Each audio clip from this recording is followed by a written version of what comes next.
JM Today, bringing you the up-to-date news coverage that you want to see. Hey everybody, just a quick note on Venezuela too before we can get into any of that. I want to note that our patience and that of the international community is running out.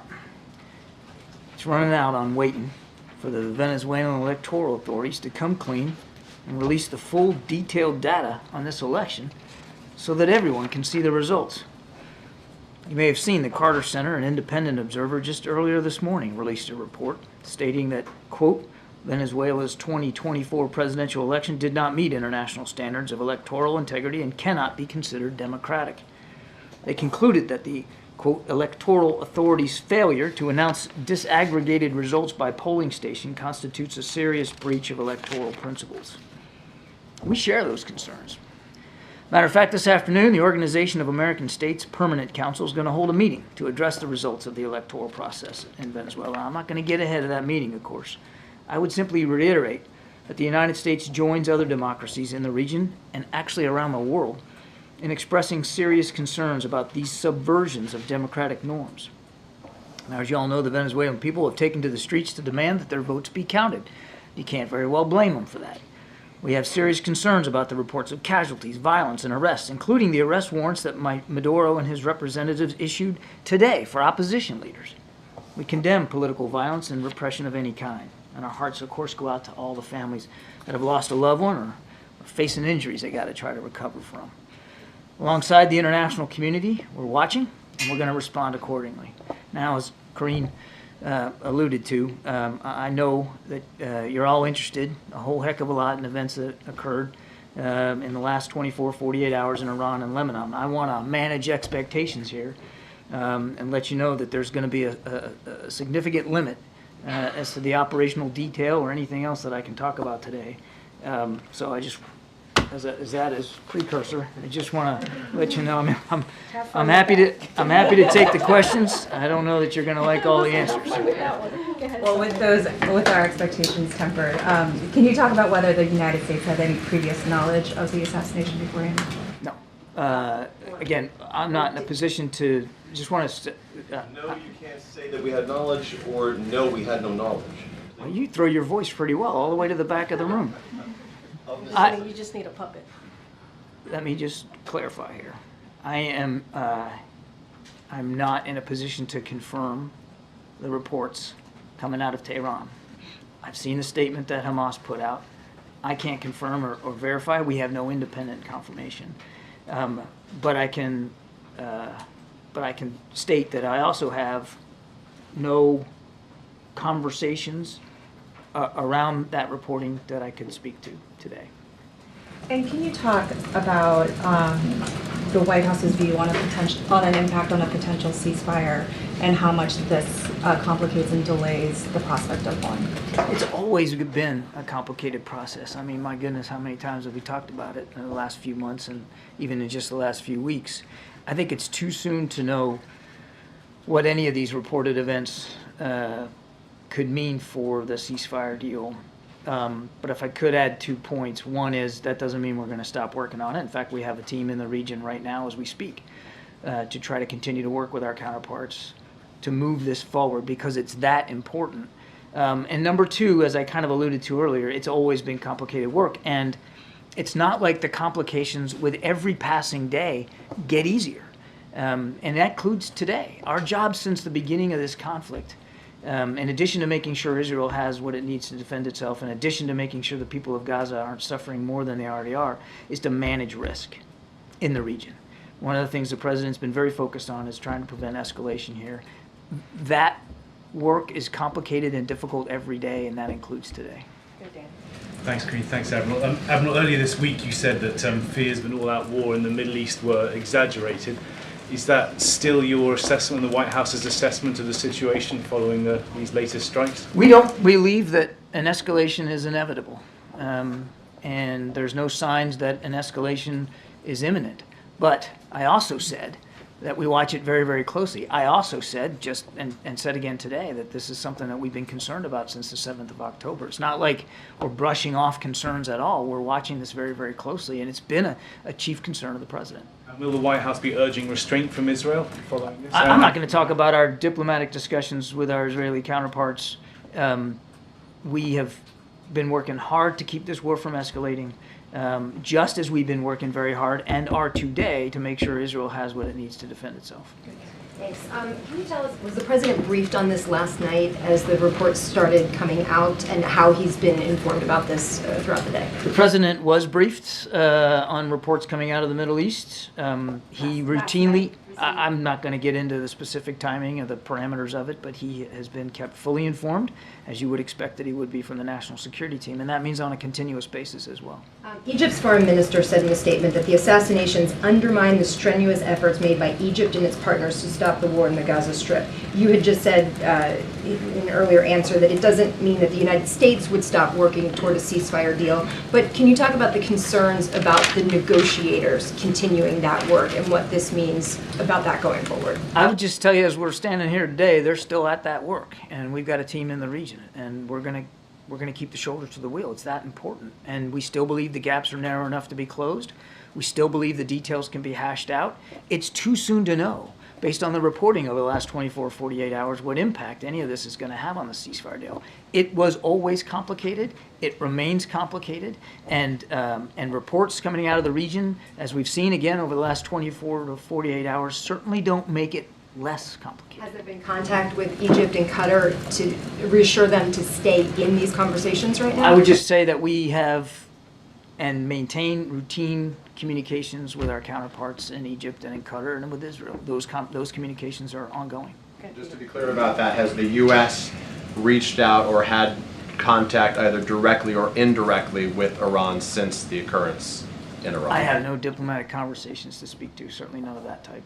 So just to be clear, there have not been with them or with any of their any intermediaries, or you can't tell us if there have or haven't? I have no conversations to speak to. Okay. Fundamentally, is an Iranian response here inevitable? Look, you've seen the comments by the Supreme Leader and what he said publicly. It's out there for everybody to see. I'll certainly not speculate about whether and to what degree Iran does anything.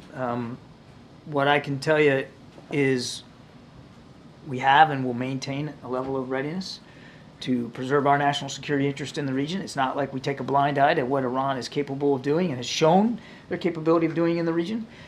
It's not like we've demonstrated an unwillingness to defend Israel from threats in the region, including from Iran, if that happens. And we maintain that capability and that readiness to do so now.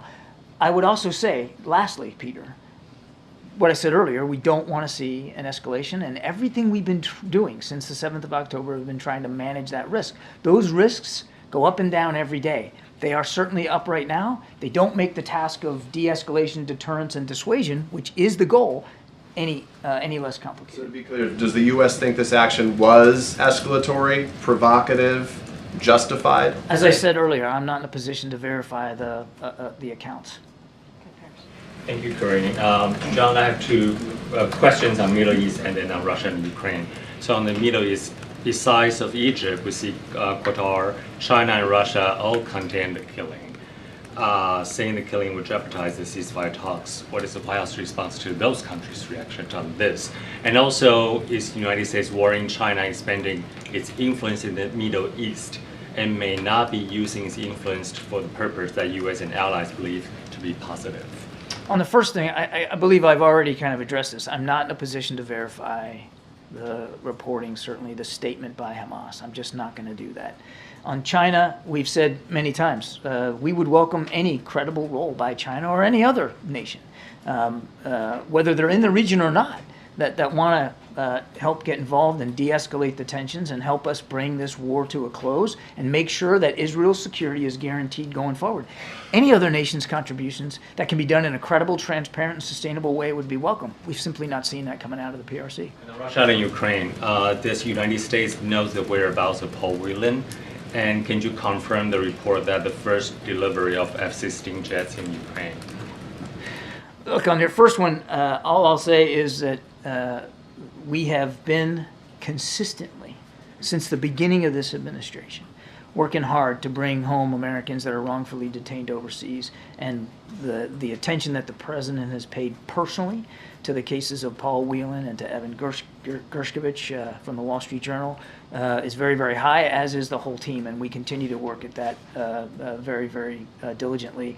On the second question, you'd have to talk to the Ukrainians. I'm certainly not going to talk about weapons capabilities. I will only add that, to remind, as we have said, and said at the NATO summit, that the process of providing F-16s to Ukraine continues to move forward. We've said that they will be operational by the end of the summer. We have no reason to doubt that.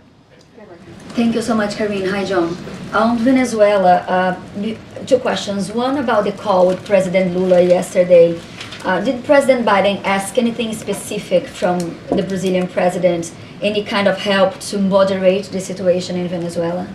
The president was grateful for the time with President Lula. They obviously talked about the electoral results in Venezuela and our concerns about where that's leading to. I won't go beyond the readout, though, in terms of specific asks. The president was grateful for President Lula's time.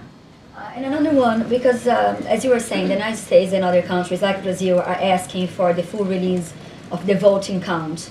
But 3 days later, as you're saying, the patience is running out. There is no indication that Maduro will release, give in to this international pressure and release the data. On the opposite, as you were saying, there is violence now. They're persecuting people protesting against the results. So does the U.S. still believe that Maduro can be convinced to release this data, and how long is the U.S. willing to wait? What is the strategy? They need to release it. We've been calling for it. As I said, our patience is running out. Those electoral authorities, which obviously work for Mr. Maduro, they need to release the data, the tabulated data, so the world can see exactly what happened here.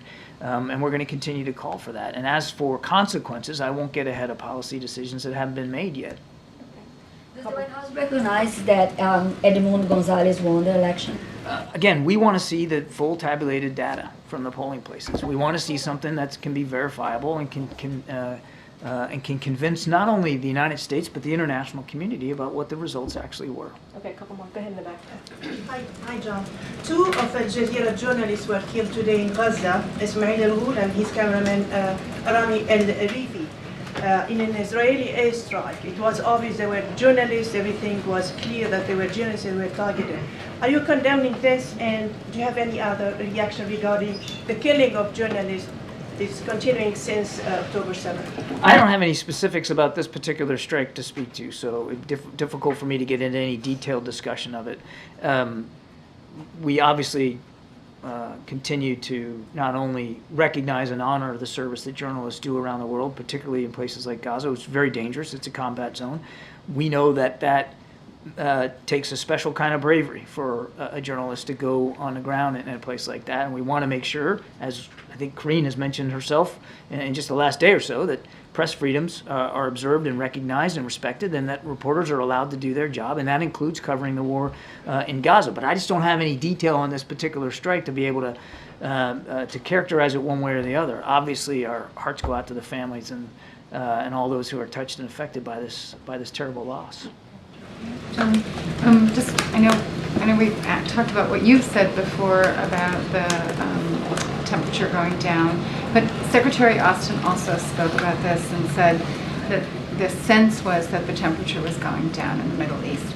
So can you say to what extent this doesn't help. Was a surprise? Like was These the U.S. reports these reports over the last 48 hours certainly don't help with the temperature going down. I'm not going to be Pollyannish about it.